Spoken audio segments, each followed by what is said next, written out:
The week before our baby's due date, I discovered where my husband really spent his nights. The week before my baby's due date began quietly, almost too quietly for a house that should have been buzzing with last-minute excitement. I remember standing in the nursery, one hand on my belly, the other brushing over the edge of the crib we built together. The late afternoon light made the room feel softer, but something in me felt unsettled. I kept telling myself it was just nerves, just the heaviness of waiting. Yet the silence carried a weight I couldn't name. I moved slower that week, partly because my body demanded it and partly because my mind felt wrapped in something foggy and hard to shake. Every step down the hallway seemed louder, like the house was listening. My husband had already left for work when I woke up, leaving behind the faint smell of his coffee and a note saying he'd be home late again. I tried not to read into it, but the repetition of those words settled uneasily inside me. Throughout the mornings, I tried distracting myself with small tasks, folding blankets, rearranging baby clothes, wiping down the kitchen counters even when they were already clean. The scent of lemon cleaner usually calmed me, but that week it barely made a dent in the tension pooling beneath my ribs. I kept glancing at the clock, watching the minutes pass too slowly. My husband texted occasionally, short messages that felt more like obligations than conversations, and each one left me feeling strangely hollow. I noticed small changes in my husband's routine, things I probably would have missed if my senses weren't already tuned so sharply to every detail. He didn't linger in the mornings anymore, leaving before I even made it to the kitchen. His shoes were cleaner than usual, as if he was careful about where he walked. At night, he slipped in quietly, the air around him carrying a chill that didn't come from the weather. I tried telling myself that people change when big life events are coming, that maybe he was just overwhelmed by the idea of becoming a father. The thought kept me steady for a little while, letting me breathe through the unease curling at the back of my mind. Still, every evening felt slightly off. The sound of the garage door opening no longer brought relief but a quiet confusion I couldn't quite shake, no matter how gently I tried to rationalize it. The evenings stretched long, and the quiet inside the house became something I had to manage carefully. I kept lamps on to make the rooms feel warmer, though the soft glow didn't fully reach the corners where my doubts collected. I ate dinner alone most nights, hearing the hum of the refrigerator more clearly than ever. When he finally came home, his footsteps felt unfamiliar, like they belonged to someone still deciding whether he wanted to be there. I found myself paying attention to the way he avoided the nursery, almost like stepping inside would make everything too real. I lingered in the doorway sometimes when he walked past, hoping he'd pause or comment on something we had planned, but he barely looked in. His distance pressed on me in ways I couldn't quantify. The house had always carried his warmth, but that week it felt like he moved through it without leaving so much as a trace. Most afternoons, I sat on the couch with a blanket over my legs, listening to the wind push against the windows. The rhythm of it usually helped me relax, but that week it only heightened the sense that something was shifting around me. I caught myself checking the driveway out of habit, even though I knew he wouldn't be home until much later. The stillness in the living room made every distant sound feel sharper, like the house was waiting for something too. Even the simple routines of preparing for the baby felt different that week. I washed tiny socks and folded them in pairs, noticing how my hands shook just slightly. The scent of laundry detergent drifted through the hallway, soft and powdery, but it didn't calm me the way it normally did. I kept thinking about how much life was about to change, and how alone I suddenly felt in the middle of all that preparation, like I was bracing myself for something unspoken. There were moments when I pressed my hand to my belly and whispered to the baby, telling them we were almost there, that we would figure everything out together. The steady thump beneath my palm grounded me in a way nothing else could. I breathed in slowly, letting the quiet wrap around us.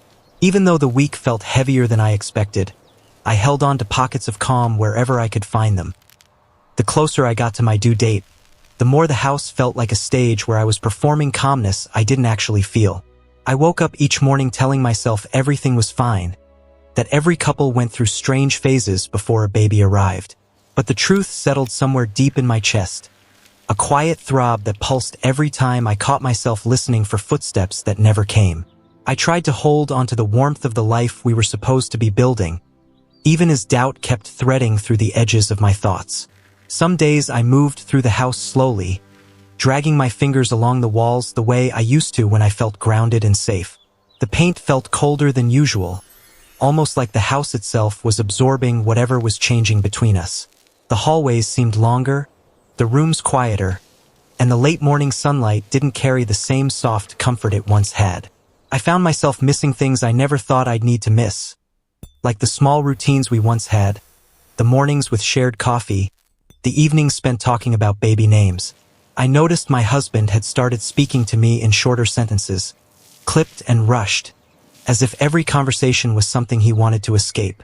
He wasn't cruel, not exactly, but his absence had shifted from physical to emotional, and that cut deeper.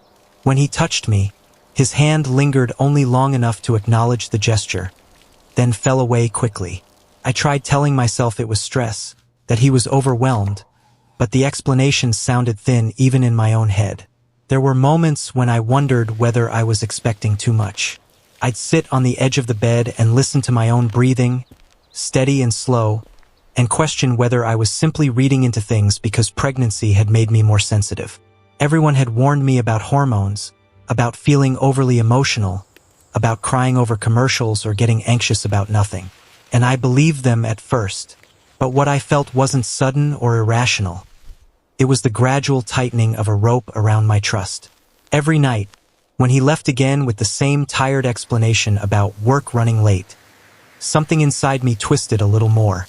The tone of his voice changed depending on how closely I listened.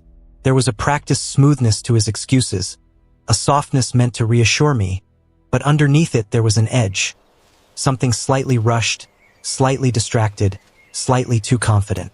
I found myself replaying conversations in my head, looking for reassurance and finding only small fractures. My sleep became shallow and restless, each shift in the bed making me more aware of the empty space beside me. I'd lie awake listening to the low hum of the heater kicking on, or the faint rustle of the trees outside our window. Sometimes the baby would move at night, small slow rolls beneath my ribs, and I'd press my hand there, grateful for the reminder that I wasn't completely alone. Those moments helped, even if only a little. The soft rhythm of new life inside me was the only thing that felt stable. During the day, I tidied things that didn't need tidying. I wiped the same surfaces, rearranged the same shelves, folded and refolded the same stack of receiving blankets. Something about the repetition settled my nerves, even if it was temporary. I kept thinking that if I just made the house feel warmer, brighter, more prepared, maybe the tension between us would ease. Maybe he would feel the excitement again. Maybe he would come home earlier. Maybe I would stop feeling like I was holding everything together with thin, fraying string. Whenever he finally came home at night, he smelled faintly of cologne, stronger than usual and not the way it smelled when he'd left in the morning. He'd kiss my forehead, give a tired smile, and head straight for the shower. The steam would fill the hallway, carrying a clean, unfamiliar scent behind it. I didn't say anything. I didn't want to. My voice felt trapped somewhere in my throat, and I wasn't sure if asking questions would steady me or break me.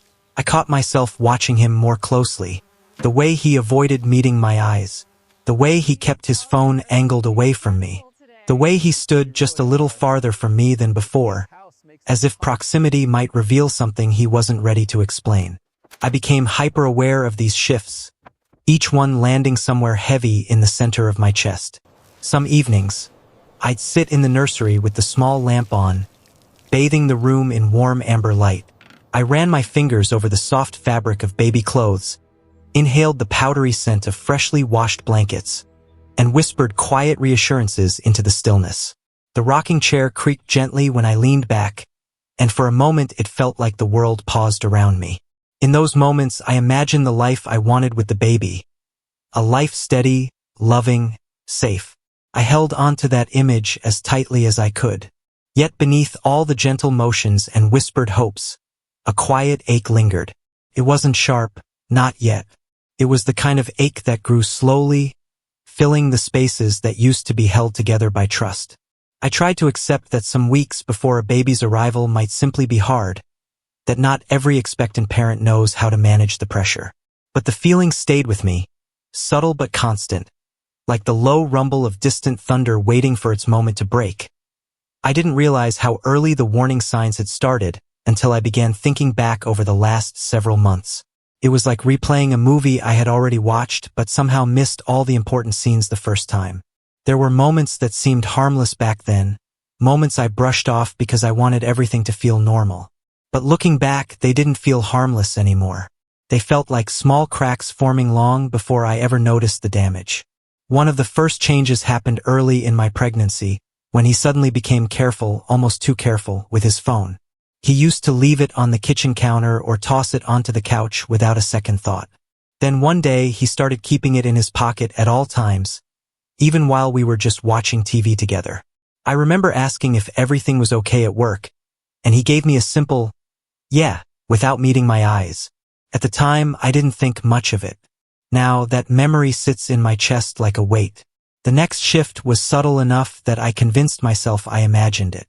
He changed his phone password, something he'd never done before, and casually mentioned he needed extra security because of new clients. I nodded and accepted the explanation, even though a small part of me wondered why he hadn't mentioned these new clients before. I felt silly questioning something so small. After all, couples were allowed a little privacy. Still, something about the way he shielded the screen when he typed it lingered in the back of my mind. Around that same time, our weekends began feeling different. We used to spend Saturdays running errands or sitting in a small cafe downtown, letting time slow in a way I always loved. But suddenly, he became protective of his weekends, claiming he needed extra hours to catch up or handle unexpected work deadlines. Some weekends he barely left the house, but when I'd suggest spending time together, he'd say he was tired or needed to rest. Other weekends he disappeared for long stretches, returning with stories that felt just slightly too vague. I kept telling myself it was just the stress of preparing for the baby. Becoming parents was huge, and everyone said men handled the transition differently. I wanted to believe that explained his growing distance. But distance doesn't usually come with carefully chosen explanations and tight smiles that don't quite reach the eyes. Still, I tried to make excuses for him. I didn't want to be the pregnant wife who doubted her husband over small things. Then there were the small details, tiny things that only feel important once you're looking back. He started taking longer showers, sometimes twice a day, and the bathroom filled with a scent that didn't match his usual soap. His clothes were freshly washed even on days when he hadn't been home long enough to break a sweat. When I mentioned it, he brushed it off with a laugh, saying I was smelling things because pregnancy heightened senses.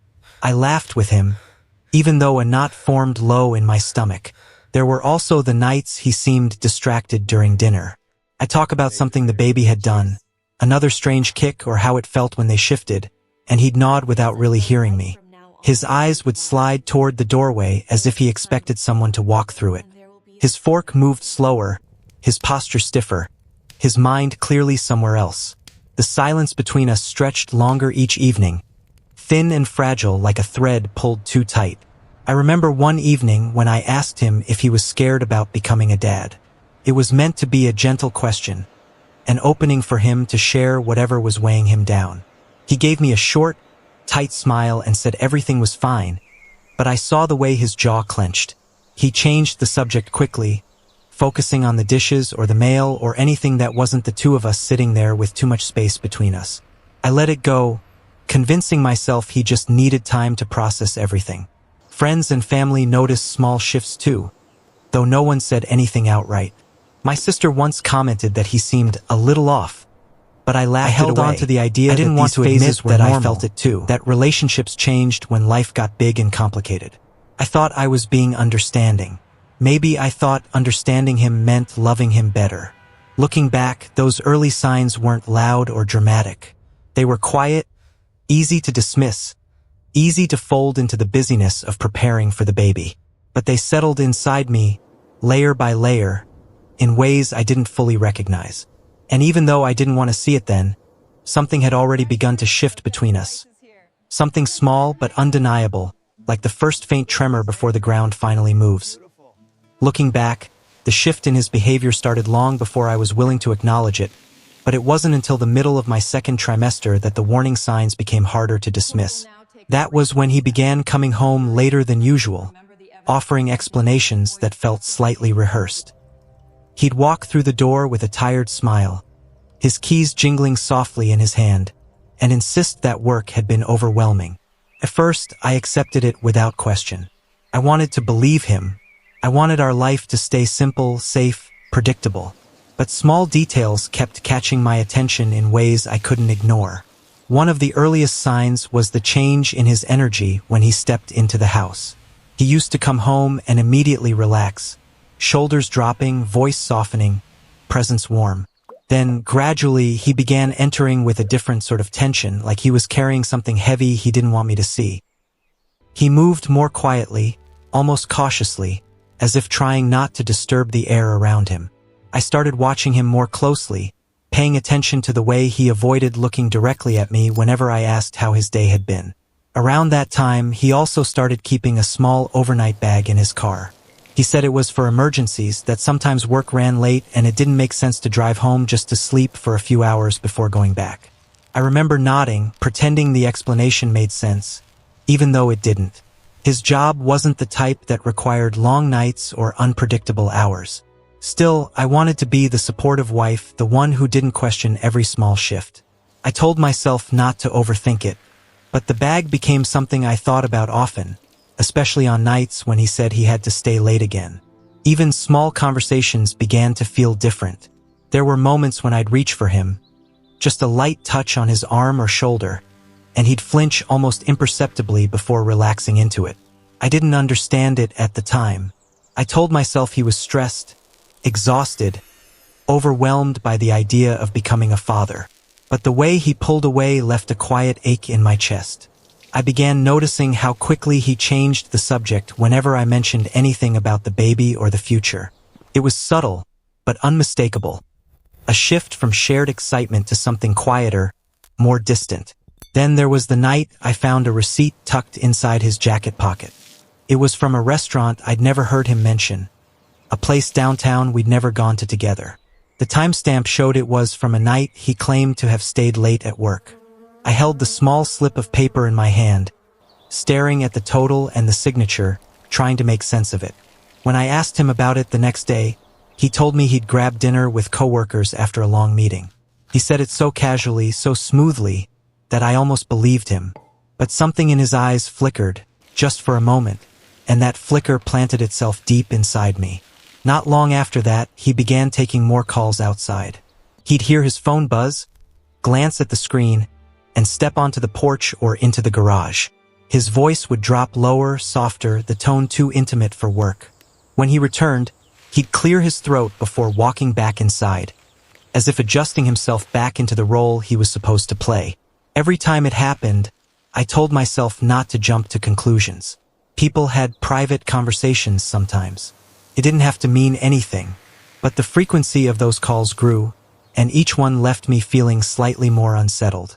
There were moments when I questioned my own instincts. I'd sit on the couch with my hands resting on my stomach, feeling the baby move softly beneath my skin, and remind myself that pregnancy could make everything feel heightened.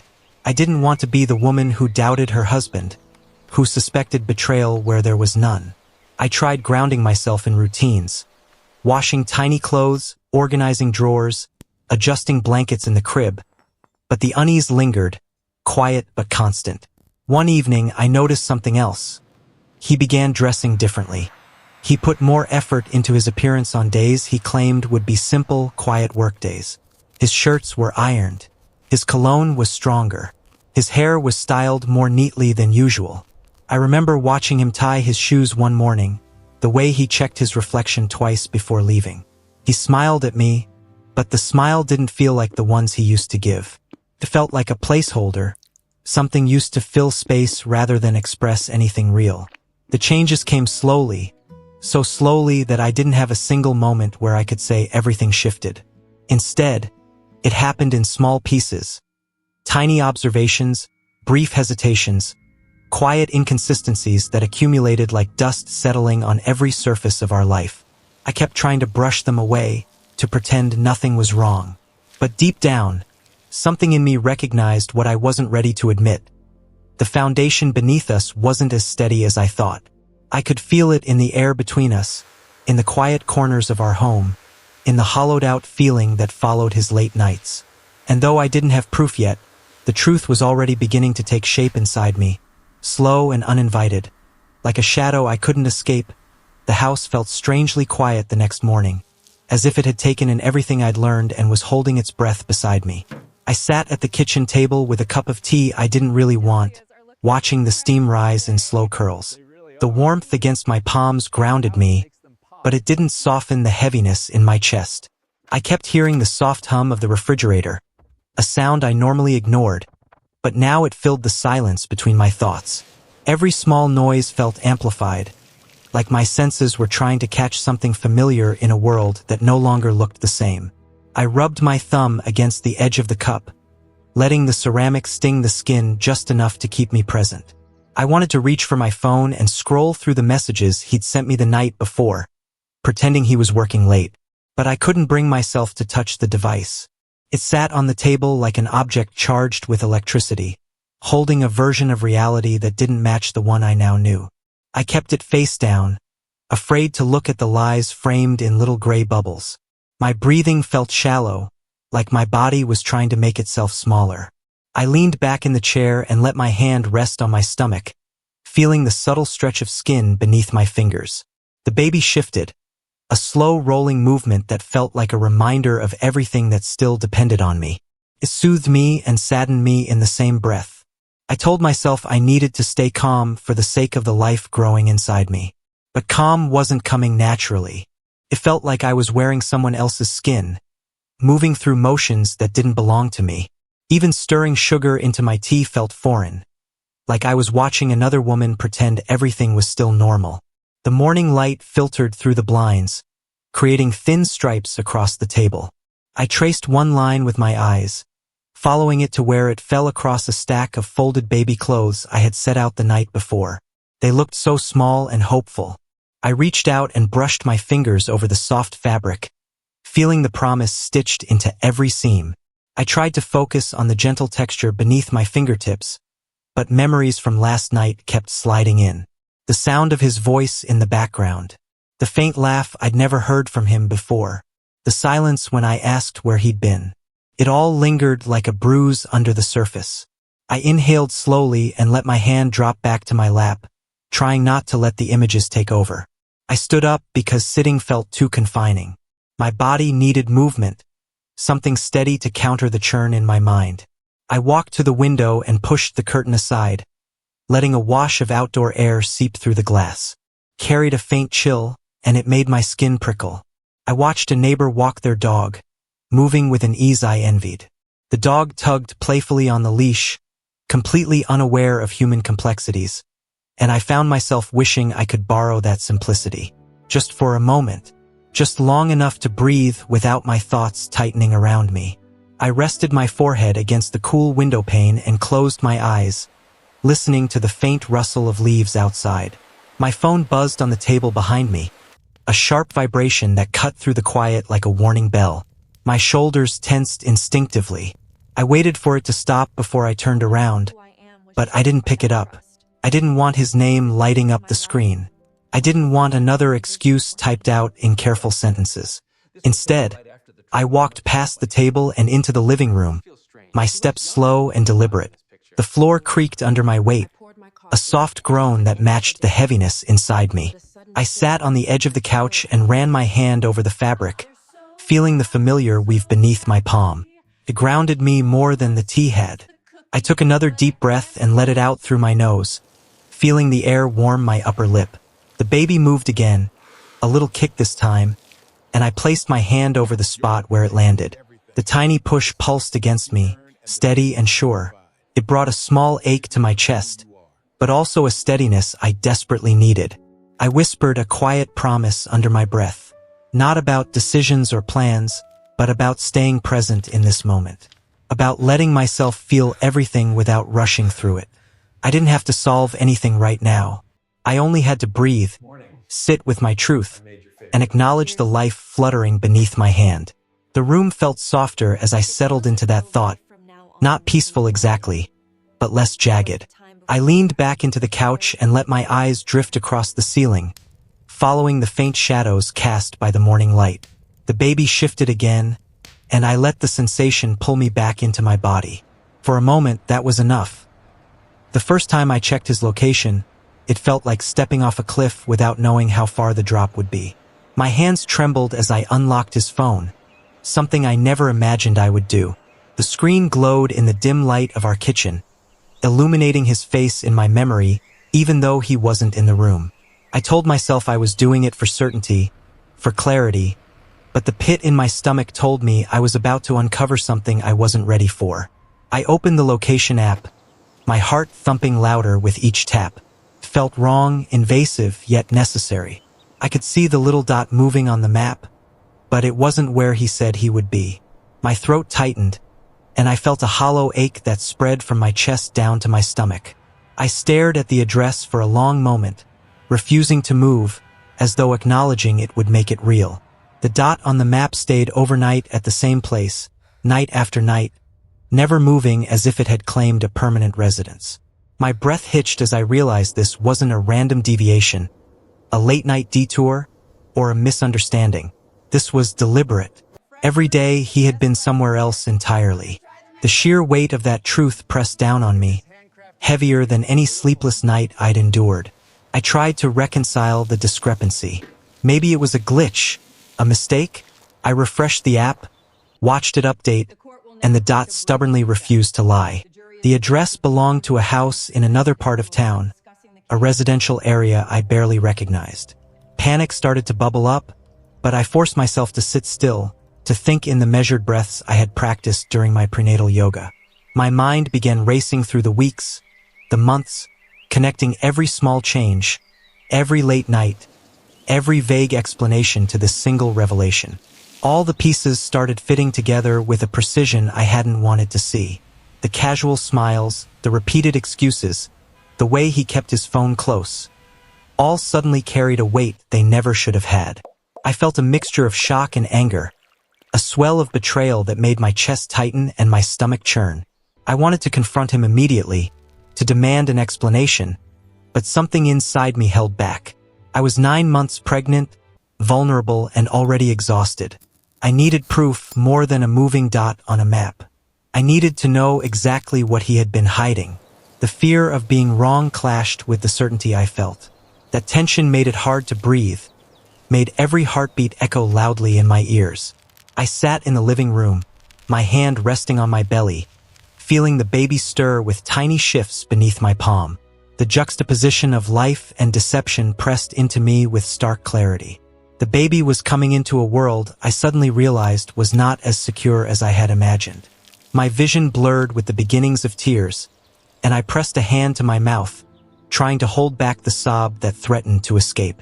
I started to notice small details I had previously overlooked. The neat arrangement of his belongings, the faint scent that lingered on his clothes that wasn't from home, the subtle stiffness in his posture whenever I asked simple questions.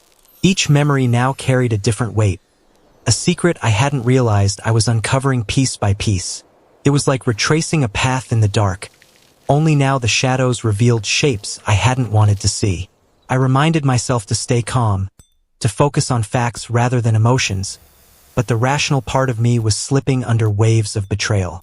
I began quietly noting every inconsistency, every lie I had suspected but had previously dismissed.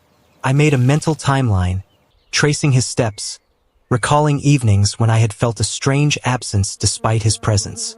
The realization of how long this had been happening settled like a stone in my chest. I left the house later that evening, needing to see the place for myself.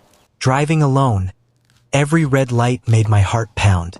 I arrived at the address just as the streetlights flickered on, illuminating a quiet home that seemed ordinary at first glance. But the ordinary facade was terrifying in its normalcy. My stomach clenched, and I pressed my hands to my knees, the tension radiating through every muscle. I watched from across the street as a figure moved inside. It was him, my husband, carrying himself with casual familiarity in a place that was not ours. I felt the world tilt slightly, a dizzying mixture of anger, fear, and disbelief. Every instinct screamed at me to flee, to cry, to demand answers, but I stayed hidden. My hand rested on my belly, feeling the baby shift in response to my tension. I drove home silently, my thoughts racing faster than the car could move. I didn't know what to do, didn't know how to confront the truth, but I knew, with an unshakable certainty, that everything I thought I knew about our life had changed. My husband's nights were no longer his own. They belonged somewhere else entirely. And for the first time, I realized that the calm surface of our home was hiding a storm I had only just begun to understand. That night, I decided I had to see the place for myself. I couldn't just watch the dot on the screen anymore. My hands shook as I gripped the steering wheel, the cold leather pressing into my palms, and I could feel my heartbeat echoing through my chest. Every time I glanced at the clock, the minutes seemed to stretch longer, each second heavier than the last. I told myself it was just for certainty, just to see the truth, but deep down I feared what I might find. Driving through quiet streets, I noticed every little detail more sharply than usual. The soft hum of the engine, the faint rustle of wind through the bare branches, the distant bark of a dog down the road. Normally, I would have ignored these things, but that night they were magnified, each sound a reminder of the tension sitting in my shoulders. My mind replayed the weeks leading up to this moment, every late night, every half-hearted excuse, every subtle lie I had dismissed. When I reached the address, I parked a few houses down the street, keeping my headlights off. The residential area was dimly lit, the street lamps casting long shadows across the pavement. My stomach twisted as I peered toward the house, trying to steady my breathing. It looked ordinary, perfectly normal from the outside, but the ordinary terrified me. Something about seeing it in person made the betrayal feel real in a way the phone could never convey. I watched for a while, sitting in the car, feeling the leather seat under me and the chill creeping through my jacket. The minutes stretched out, heavy and slow, and then I saw him. He stepped out onto the porch, moving with a familiarity that made my stomach drop. The way he carried himself was relaxed, unguarded, as if he belonged there. Every detail I had noticed in the past weeks, the small lies, the detachment, the distance, now fell into place. This was what he had been hiding.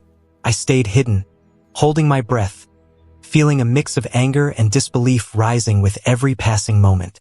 I noticed small cues, how he leaned against the railing, the way he moved with casual confidence, the faint scent that seemed to linger even through the closed doors. I wanted to scream, to demand answers, to shake him until he told me everything. But I couldn't. I was pregnant, alone, and unarmed with anything more than my own awareness.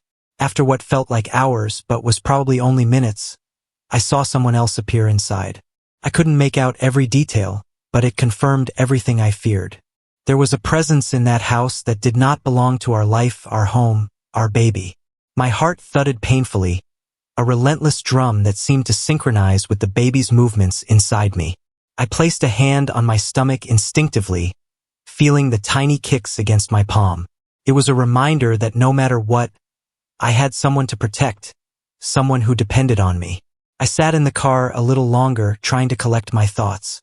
My mind was a whirlwind of questions, memories, and growing rage. How long had this been going on? What had he said to cover it up? How could he act so casually, knowing the truth of what he was doing? The answers weren't coming, and that absence of clarity was almost worse than any confrontation could have been. Finally, I started the car again, careful not to draw attention. The drive home felt unreal. The streetlights blurred past like streaks of memory. Every bump in the road sent jolts through me, but I held the steering wheel tightly, grounding myself. I kept my hand over my stomach, feeling the life inside me, a constant reminder of why I had to remain strong. When I pulled back into our driveway, the house looked the same as it always did, warm lights spilling from the windows, the faint scent of dinner lingering in the air. Everything seemed ordinary, but I knew it wasn't. The ordinary had been hiding a truth I could no longer ignore. I sat in the car for a few moments, letting the baby move beneath my hand, letting myself breathe slowly and deliberately, trying to steady my racing heart. I didn't confront him that night. I didn't go to the door or demand an explanation. I knew I wasn't ready, and I also knew that the confrontation wasn't what I needed in that moment. What I needed was clarity, understanding, and time to plan my next steps. So I quietly drove inside, closed the door behind me, and let the house swallow me up in its familiar quiet.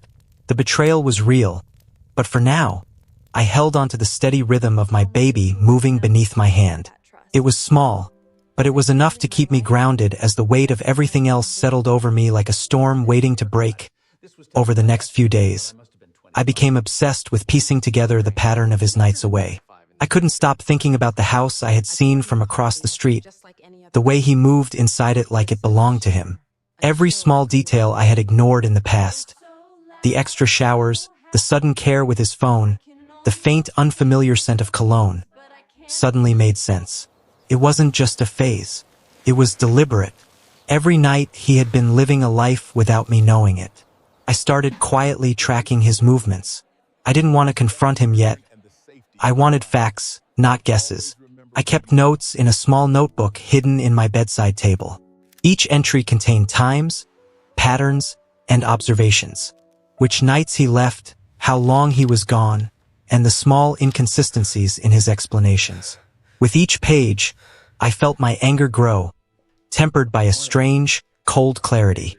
This was no accident. This was calculated. The more I observed, the more I realized he had built a world that completely excluded me. There were signs in the way he carried himself, in the way he spoke on the rare phone calls he made while he was away. He wasn't just hiding something casual. He had constructed a life parallel to ours, one that operated on routines and rhythms that I hadn't been allowed to see.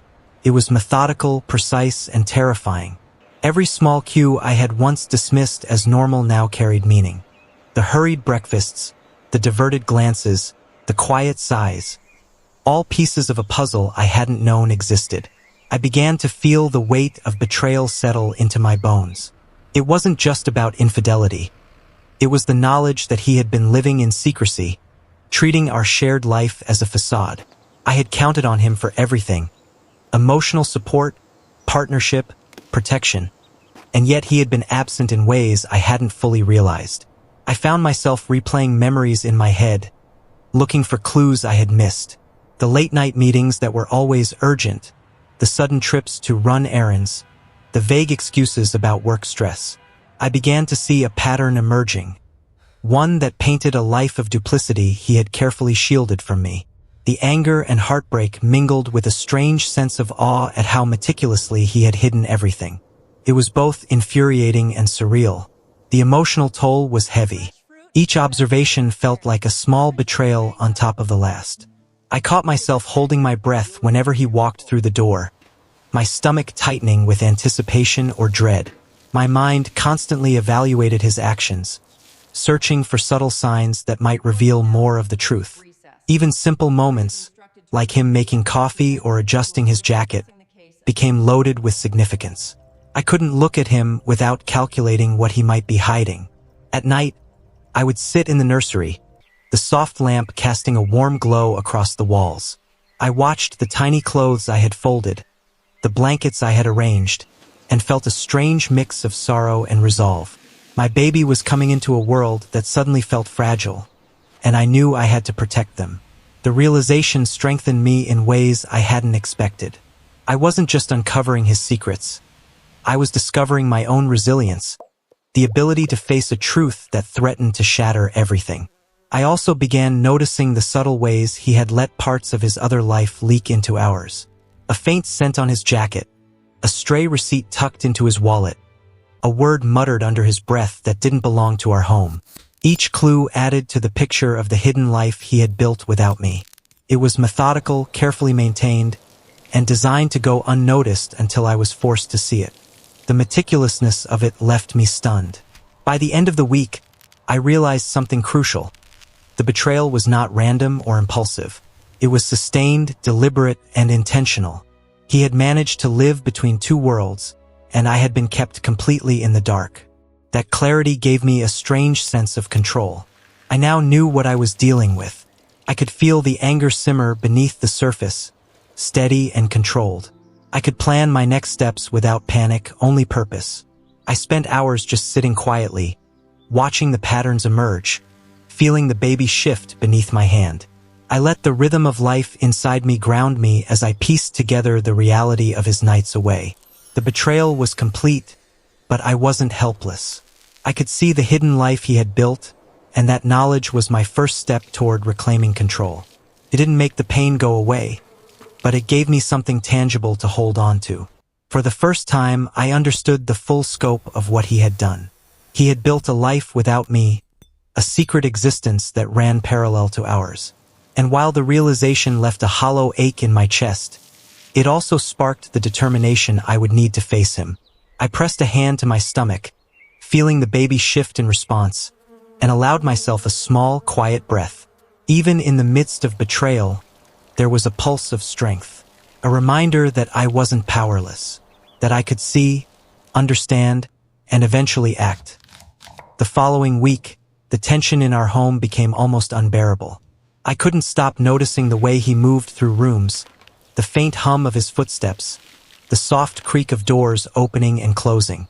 Every sound, every gesture, felt loaded with meaning. I knew now that his absence wasn't about work. It wasn't stress or exhaustion. It was intentional, deliberate, and I could feel it pressing on me like a weight I couldn't shake. He started coming home at odd hours more frequently. Some nights he returned early, but there was a stiffness to his posture, a careful control over his expressions. I could see him calculating how he moved through the house, making sure nothing betrayed what he'd been doing. His phone stayed close, angled away from me whenever he sat at the table or brushed past me. I noticed these patterns acutely, my mind cataloging every small detail with precision. The baby's movements had become more insistent, almost as if it sensed the tension too. I'd sit on the couch or in the nursery, hand resting on my stomach, feeling kicks and rolls that made me acutely aware of what I needed to protect. Every time I felt the tiny shifts, I felt a mix of sorrow and determination. My husband's betrayal had created a storm, but there was life inside me that depended on me staying calm, staying strong.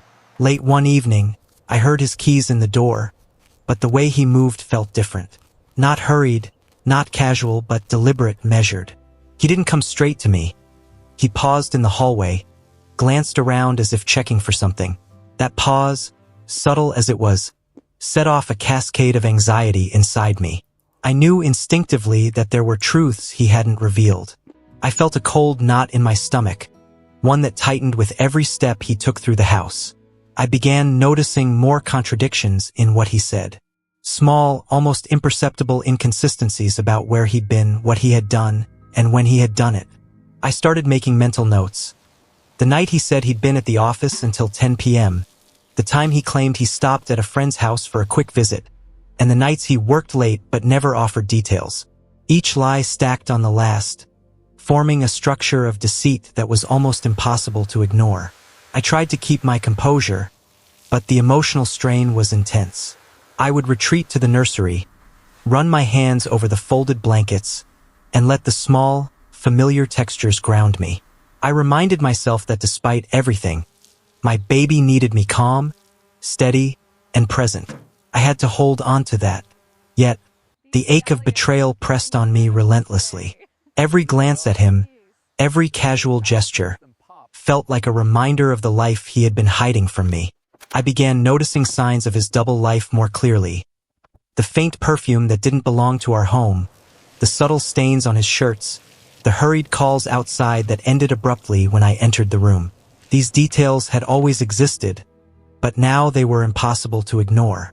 I cataloged them silently, feeling the anger simmer, controlled but palpable. The more I noticed, the clearer the picture became. One night, I decided to follow him again. Not recklessly, but with caution.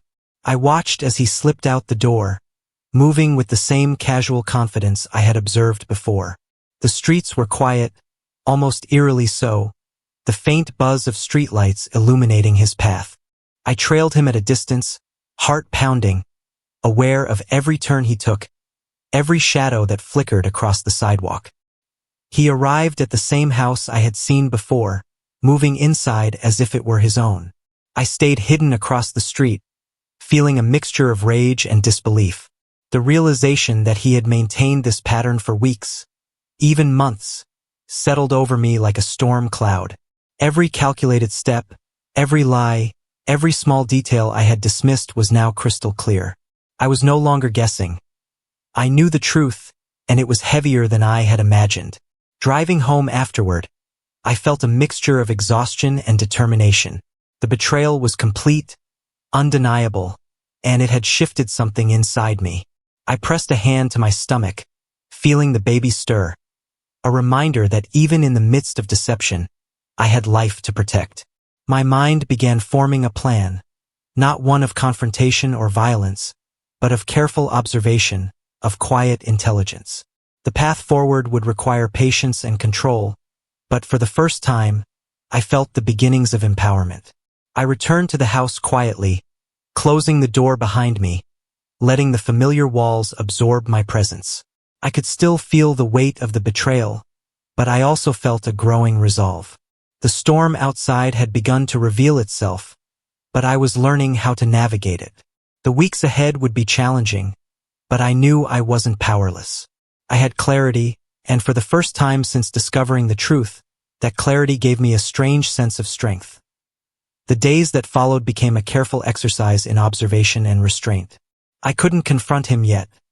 Not openly, not without proof beyond what I had already seen. But I could watch, and I did.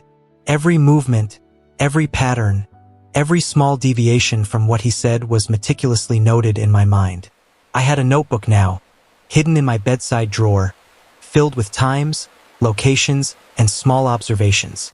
It felt almost like mapping a territory I hadn't known existed until now.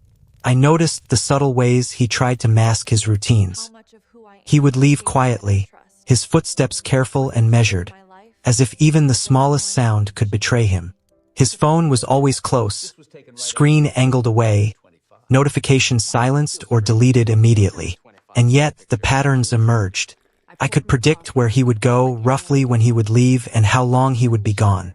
It was almost methodical, a rhythm he didn't intend me to notice but couldn't fully hide. My emotions shifted constantly. Anger simmered beneath the surface, tempered by the need to remain calm for the baby and myself. Sorrow rose unexpectedly, triggered by something as small as the faint cologne he wore, or the casual way he would glance at the clock before slipping out the door. And still, a strange clarity came with each observation. I wasn't imagining things. I wasn't paranoid. The evidence of his betrayal was right in front of me, undeniable, unshakable. I began adjusting my own routines subtly, almost instinctively. I stayed aware of his movements, timing my activities to remain grounded while gathering information silently. I spent more time in the nursery, sitting with my hand resting on my stomach, feeling the baby move and letting that rhythm calm the storm of thoughts in my mind. The small, repetitive tasks, folding clothes, organizing blankets, arranging tiny socks, became a grounding ritual. One evening, I noticed a new pattern. He had started taking different routes, trying to avoid the usual streets I had tracked him on. I realized he must have suspected someone was paying attention, though he had no idea it was me. That realization sent a mix of panic and satisfaction through me. Panic because his deception had layers I hadn't fully uncovered. Satisfaction because I understood him better than he understood me. I could anticipate his moves without him knowing. I also noticed subtle behaviors at home that betrayed his anxiety. His hands would linger over the keys as if he were checking for messages. He adjusted his jacket repeatedly, straightened his collar more often than necessary, and avoided eye contact when I asked simple questions about his day. I didn't respond with confrontation. I stayed quiet, allowing him to reveal himself through his own actions. It was exhausting, but the discipline strengthened my resolve. At night, I would sit alone in the living room, the soft glow of the lamp illuminating the walls, and think about how long this had been going on. Months of careful planning, hidden routines, and lies he thought I would never see. The realization was almost too much to bear, yet I allowed myself to feel it fully. Crying quietly, letting the tears fall without shame, I reminded myself that each emotion I felt was valid. Betrayal didn't diminish my worth. It revealed the strength I would need to reclaim control. I began piecing together the bigger picture. The nights he claimed were spent at work were not random. They followed a pattern that intersected with the other life he had built. I could see the outlines of the lies, how each one connected to the last, forming a network of deceit he had assumed I would never notice. The precision was chilling, yet it also gave me leverage. Understanding the pattern meant I could plan the next steps without being caught off guard. Despite the growing tension, I reminded myself to remain present. I kept my focus on the baby, on the small life depending on me. I could feel tiny kicks and rolls beneath my hand as I reflected on the betrayal. Each movement reminded me that even in a storm of lies, there was still something pure and unbreakable. Protecting that life became my anchor, keeping me steady while I observed, waited, and planned. By the end of the week, I felt a quiet determination settling over me. The anger was still there, simmering just beneath the surface, but it was tempered by patience and clarity. I knew now that I had all the pieces I needed to understand his deception fully. I didn't need to act recklessly. I only needed to wait for the right moment. Every lie, every absence, every small betrayal had been cataloged in my mind. The storm was no longer overwhelming. It was something I could navigate with precision. I spent the rest of the night sitting in the nursery, running my hand over the tiny blankets, feeling the baby move beneath my palm. The quiet moments reminded me of why I had to be patient, why I had to stay steady. The betrayal was real, the evidence undeniable, but I was no longer lost in fear or confusion. I had clarity, control, and resolve. And in that stillness, I realized that the next steps I would take would be deliberate, measured, and entirely mine. The escalation became impossible to ignore. It wasn't a sudden explosion. It was subtle, layered, and insidious. Each day, the signs of his secret life became more pronounced, more difficult to dismiss. I noticed the little changes first, how he started leaving without a word even when he was supposed to be home, the faint lingering scents on his clothes that didn't belong to our home. At first, I cataloged them quietly, silently noting patterns. But over time, the tension between us grew thick enough to feel like it pressed down on my chest. I began paying attention to his conversations more than ever. Even the briefest phone calls seemed charged, tense in a way that betrayed more than he said. The way he would step onto the porch or into the garage to speak in hushed tones, the way he ended conversations abruptly, all painted a picture I couldn't ignore. It was deliberate, controlled, and calculated. The life he had created outside our home wasn't haphazard. It was meticulously maintained, and I was watching it unravel piece by piece. The escalation wasn't limited to absences. At home, I started noticing subtler manipulations. He would deflect questions, redirect conversations, and answer in ways that seemed rehearsed. Small lies, small omissions, all carefully inserted into ordinary routines. His body language spoke volumes. He would cross his arms, shift his weight away from me, avoid direct eye contact. Even in the simplest moments, there was tension, a silent barrier he constructed between us that felt almost physical. I felt my own emotions rising in tandem with the deception around me. Anger pulsed through me like a current I couldn't control, but I forced myself to stay calm. Patience became a survival skill. I reminded myself that this wasn't just about betrayal. It was about clarity, understanding, and eventually reclaiming control. I had to see the full scope of what he had done before I could act. Every step, every observation became part of a careful strategy. One evening, I caught him checking his phone in ways that had become familiar but now felt almost ritualistic. The way he held it, the angle he kept it at, the quick glances to see if I was watching. All of it confirmed what I already suspected. He wasn't careless. He was meticulous, and I had to match that precision with my own awareness. I stayed quiet, letting him reveal himself through action rather than confrontation. The escalation became frightening when I realized how easily he moved between the two lives.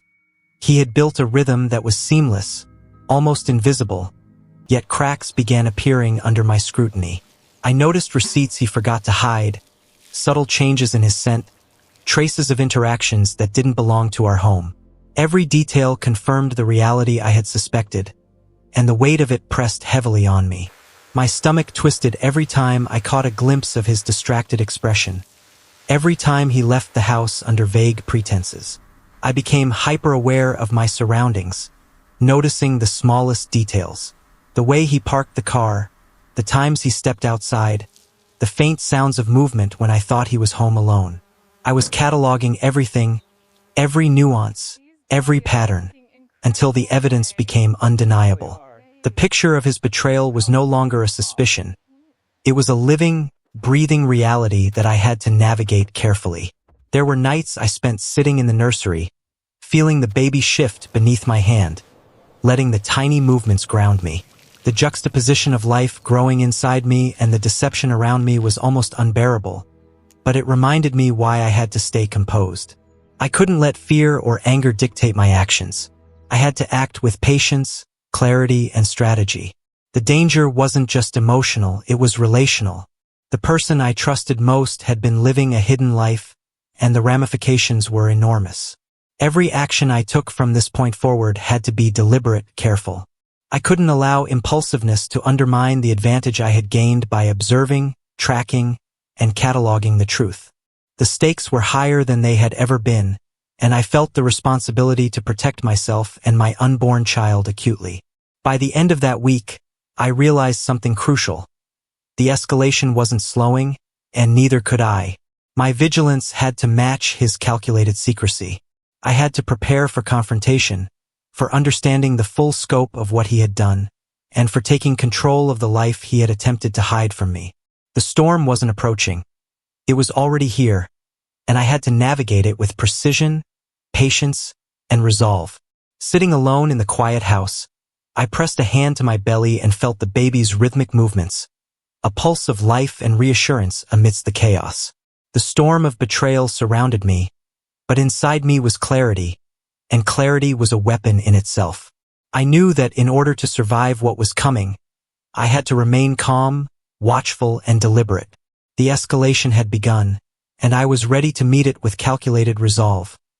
The truth finally revealed itself in a way I hadn't expected. It wasn't a confrontation, a confession, or a dramatic scene. It was a moment of quiet clarity that hit me like a physical blow. I was sitting in the nursery one evening, the soft glow of the lamp illuminating the small blankets and folded clothes, when I noticed something on his phone. A message that hadn't been meant for me, but that somehow slipped past the careful walls he had built. The message contained details about his nights away, about the time he had spent in the other house, and about the lies he had told me. There was no ambiguity, no half-truths to soften the impact. Everything was spelled out clearly, a meticulous record of his deception. My heart lurched as I read it, every line a confirmation of what I had suspected for weeks. The weight of it settled over me, crushing and undeniable.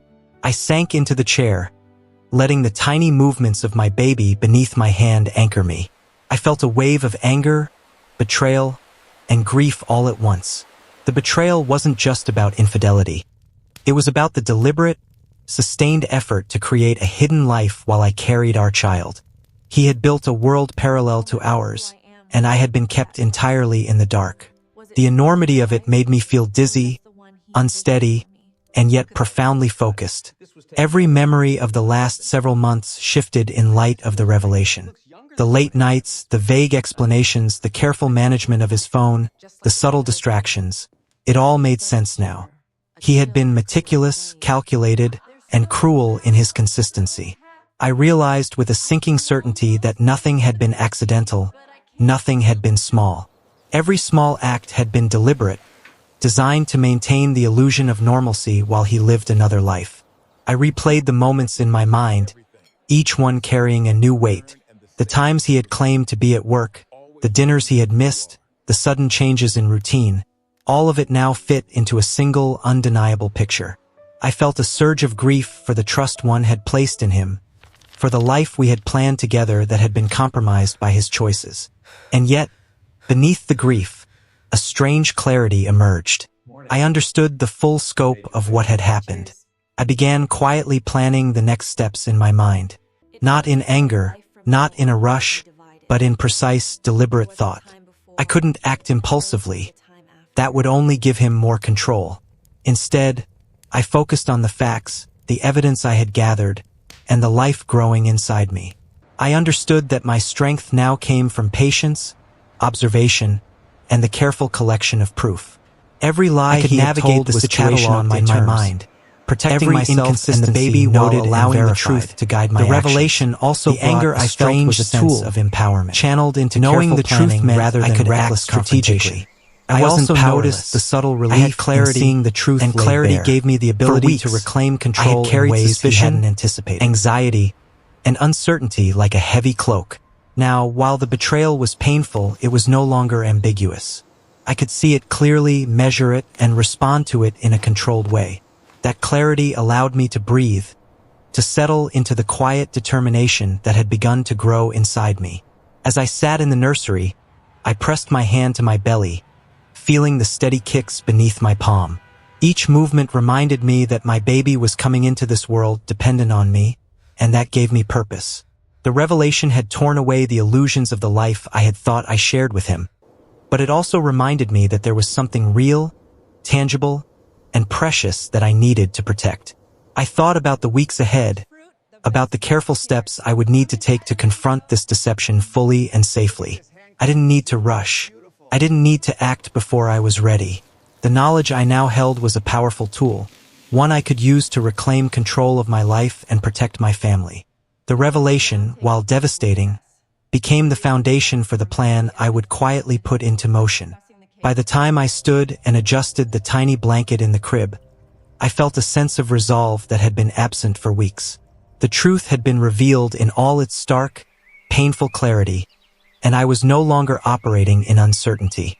I had evidence, insight, and a renewed focus. The path forward was clear, even if it would be difficult. And in that quiet room, illuminated by soft light and filled with the promise of new life, I realized I could face the coming weeks with patience, strength, and a steady determination that he could not anticipate. The revelation had cleared the fog of suspicion, but the next twist caught me completely off guard. It wasn't just the secret nights or the hidden house. It was something deeper, something I hadn't anticipated. While reviewing the messages and receipts I had collected, I found evidence that pointed to a longer, more complex web of deceit. This wasn't a short-term betrayal. It was a sustained pattern that went far beyond what I had imagined. I realized that some of the things I had assumed were innocent or coincidental were actually carefully orchestrated. There were dates he had told me were spent at work that, when cross-referenced with his receipts, revealed visits to places I had never been aware of. Even the smallest details, the timing of phone calls, the unusual silence at certain hours, now fit into a larger picture. It was both horrifying and oddly precise, like a puzzle that finally revealed its full design. One evening, I traced another series of receipts and messages back to the early months of my pregnancy. It hit me like a punch in the chest. He had been hiding this life from the very moment I discovered I was expecting. Every lie, every absence, every carefully rehearsed excuse was constructed around me, believing we were building our future together. The weight of that realization made my stomach twist, my hands tremble, and my chest ache in ways I had never felt before. I felt a strange mixture of betrayal and disbelief. How could someone be so methodical, so calculating, and yet so seemingly ordinary? He had constructed an alternate life with precision, one that intersected with mine only when convenient. Every step I had thought I understood about our relationship now needed to be reevaluated. The man I had trusted was a stranger in ways I hadn't anticipated, and the hidden world he had created felt like a shadow cast over every memory I had of him. The emotional impact was overwhelming. I spent hours sitting in the nursery, tracing the lines of tiny blankets with my fingers, feeling the baby shift beneath my hand, and trying to reconcile the man I had married with the one I was discovering. I wanted to scream, to demand answers, to confront him with every shred of evidence, but I knew that rushing into confrontation would play into his careful planning. Patience and strategy had to come first. At the same time, I felt a flicker of something stronger, resolve. The deception, while painful, had exposed the full scope of his duplicity. I could see patterns, anticipate actions, and understand motives in a way I couldn't before. That clarity gave me a strange sense of empowerment. I wasn't just reacting emotionally. I was observing, documenting, and preparing. Every lie he had told became a piece of leverage I could use to reclaim control. The scope of his betrayal also forced me to confront my own feelings of self-doubt and fear. I questioned myself repeatedly. How had I missed the signs? How could I have been blind for so long? But I realized that his manipulation had been subtle, layered, and practiced. I hadn't failed. I had been deceived by someone I trusted completely. That realization shifted my perspective from shame to determination. I would not allow this betrayal to define me. I began organizing everything systematically: messages, receipts, locations, and patterns of behavior. It felt almost clinical, but it was necessary. The clarity of evidence allowed me to see the scope of his deception without being consumed by emotion. I could separate the facts from my feelings, which gave me a sense of control I had been craving since the first hint of suspicion. The realization also made me think about the future, the baby, our home, and the life I needed to protect. I knew that whatever action I eventually took had to be deliberate, measured, and entirely under my control. There could be no impulsive confrontation, no missteps that might jeopardize the one thing that mattered most. Each revelation added urgency to my resolve, reinforcing the need to act with careful precision. By the end of that night, I felt a mixture of grief, fury, and clarity. The betrayal was deeper than I had ever imagined, but now I understood it fully. I had the proof, I had the timeline, and I had the insight. The puzzle was complete, and it revealed a man who had lived a life in parallel to mine, carefully shielding me from the truth. I pressed a hand to my stomach and felt the baby shift beneath my fingers. A steady, grounding reminder that I wasn't alone.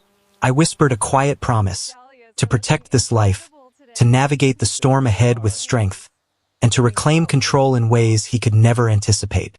The twist had been brutal, but it also gave me something I hadn't had before: complete clarity, and with it, the power to see. By the time I reached the point of planning my response, I had gathered everything I needed. I didn't want confrontation, and I didn't want chaos. I wanted control. The betrayal had been calculated, and my response had to be just as deliberate. I reminded myself, again and again, that patience and clarity were my greatest allies. Every step would be measured, every action intentional, and every outcome guided by my own rules. I started with subtle boundaries. I didn't accuse him outright. I adjusted my routines quietly, creating distance while keeping the house stable. I made sure the baby's needs and my own were prioritized above all else. I noticed how he reacted to these small shifts: hesitation, brief frustration, attempts to gauge my mood. But I remained calm, steady, and composed. I let him reveal himself through his reactions without needing to say a word. Next, I took control of information. I documented everything meticulously: dates, times, messages, and receipts. I didn't confront him with anger. I prepared for the day when the truth would be undeniable. I wanted the exposure to come from facts, not emotion. Each note, each record, became a tool, a way to quietly assert control over a situation that had felt chaotic and unpredictable for so long. I also reclaimed space in the home emotionally. I refused to let his actions dictate my sense of security or peace. Small rituals: a cup of tea in the nursery, folding tiny clothes, listening to the baby move beneath my hand, became acts of grounding. The home became a place of stability for me and the baby, a sanctuary he could no longer disrupt with deceit or manipulation. Observation remained key. I continued to watch his patterns carefully, noting his absences and the subtleties of his interactions. Every misstep he made, every slip of attention or small lie was cataloged. I didn't react impulsively. I didn't confront prematurely. Instead, I let him expose himself in ways that left no room for excuse. Every truth came from his own actions, and each revelation strengthened my control. One evening, I implemented another quiet tactic: selective withdrawal. I maintained civility, but I pulled back emotionally in subtle ways. I stopped sharing details about my day, I limited my questions, and I carefully managed my presence in spaces he thought he could dominate. The shift was barely noticeable, but it changed the dynamics entirely. He began to realize that the life he had assumed was under his control was no longer fully accessible to him. I also began planning the eventual disclosure. I didn't need drama, confrontation, or public humiliation. I wanted a quiet, undeniable unveiling of the truth, one that would leave him facing the consequences of his own actions. The timeline was calculated. I knew exactly how to reveal the facts in a way that protected me and the baby while exposing his deception beyond question. At night, I sat in the nursery, hand resting on my belly, feeling the baby shift. Those moments became a source of strength, reminding me of why I had to remain steady, controlled, and deliberate. My resolve hardened with each kick, each movement. I wasn't just acting for myself anymore. I was protecting another life that gave me focus, discipline, and a sense of purpose that anger alone could never provide. I also began mentally rehearsing the final steps, how the truth would be presented, the order of facts, the evidence displayed. I envisioned him confronting the reality of his choices, facing the consequences he had so carefully avoided. I didn't need to shout, cry, or argue. I only needed clarity and structure. My actions would be deliberate, intelligent, and unemotional, a demonstration of control in the face of betrayal. Every small adjustment, every quiet boundary, every observation became part of a larger strategy. I felt a sense of empowerment that I hadn't experienced since discovering the betrayal. The chaos he had created no longer had the power to shake me. I had transformed uncertainty into awareness, fear into focus, and deception into an opportunity for justice. By the end of this process, I understood one key truth. Revenge didn't have to be dramatic or destructive. It didn't require confrontation, yelling, or chaos. It could be quiet, precise, and unassailable. The best justice was measured, deliberate, and controlled, and I now held that power in my hands. I pressed a hand to my stomach, feeling the steady, insistent movements of the baby, and let a small, quiet sense of triumph settle over me. I was no longer a passive observer in a life of deceit. I had regained control, set boundaries, gathered proof, and prepared for the inevitable revelation. The storm had passed into calm, calculated action, and I was ready to see it through on my terms. For myself and for the life I carried. By the time the baby arrived, I felt a sense of closure I hadn't imagined possible. The storm of betrayal, secrecy, and deception had shaped the weeks before the birth, but it also revealed a strength within me I hadn't fully realized. Holding my newborn for the first time, feeling that tiny body curl against mine, I understood that I had endured a trial not for nothing. I had protected life, preserved clarity, and reclaimed control in ways that no one could take from me. The quiet triumph I felt wasn't about revenge in the traditional sense. It wasn't about yelling, confrontation, or public exposure. It was about justice through awareness, through strategy, through calm, deliberate action. I had observed, documented, and waited until the truth revealed itself naturally, without my interference. And in doing so, I had maintained my dignity and protected the life that depended on me most. Looking back, I realized how much the betrayal had forced me to grow. I became acutely aware of my instincts, my emotions, and my resilience. I learned that clarity and patience could wield more power than anger alone. Each step I had taken, from quietly observing his movements to documenting inconsistencies, had been part of a process that allowed me to navigate the deception without losing myself. It was a lesson in both strategy and self-preservation.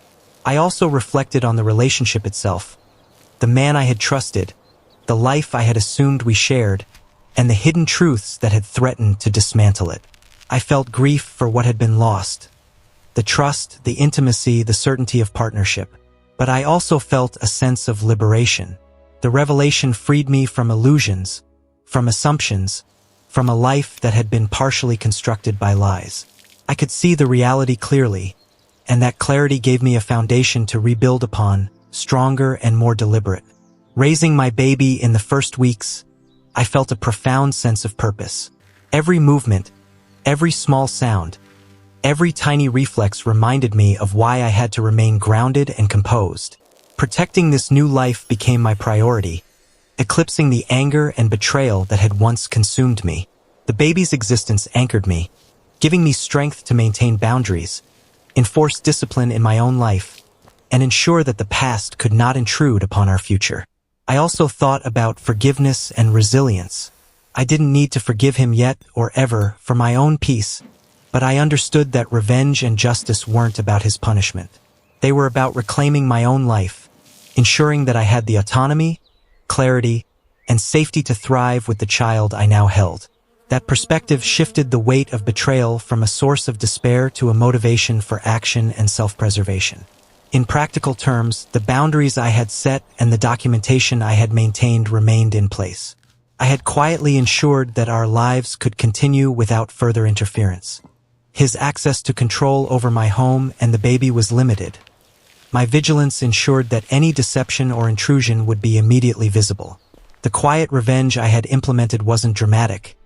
It was a secure, controlled reclaiming of power that left him exposed through the very choices he had made. Emotionally, I felt a combination of relief and empowerment. Relief that the betrayal was fully understood and no longer mysterious, and empowerment from the knowledge that I had managed the situation intelligently and safely. I realized that my ability to remain calm, patient, and deliberate had transformed a potentially devastating situation into one in which I retained agency. That agency was more valuable than any public confrontation or dramatic exposure could have been. As weeks turned into months, the baby's presence became a constant reminder of my resilience. Every milestone, from first smiles to tiny movements, reaffirmed that I had not only survived the deception but had created a stable, nurturing environment despite it. My life was no longer dictated by his choices or actions. I was the architect of the reality we now inhabited, and that power brought both satisfaction and peace. Ultimately, the lesson I carried forward was simple yet profound. Betrayal is devastating, but it does not have to define you. Clarity, patience, and deliberate action can turn even the deepest wounds into opportunities for strength and control. I learned that self-preservation, careful observation, and strategic planning could serve as the ultimate form of justice. Holding my baby close, feeling that small heartbeat against mine, I realized that I had emerged from the storm intact, capable, and empowered. The deception no longer controlled my emotions or dictated my actions. The past was a teacher, the evidence a shield, and my resolve a guide. And as I looked at the tiny life in my arms, I understood that despite the betrayal, I had the power to shape the future on my terms. The lessons of betrayal, patience, and clarity would stay with me forever, quietly guiding the life I was now entrusted to protect.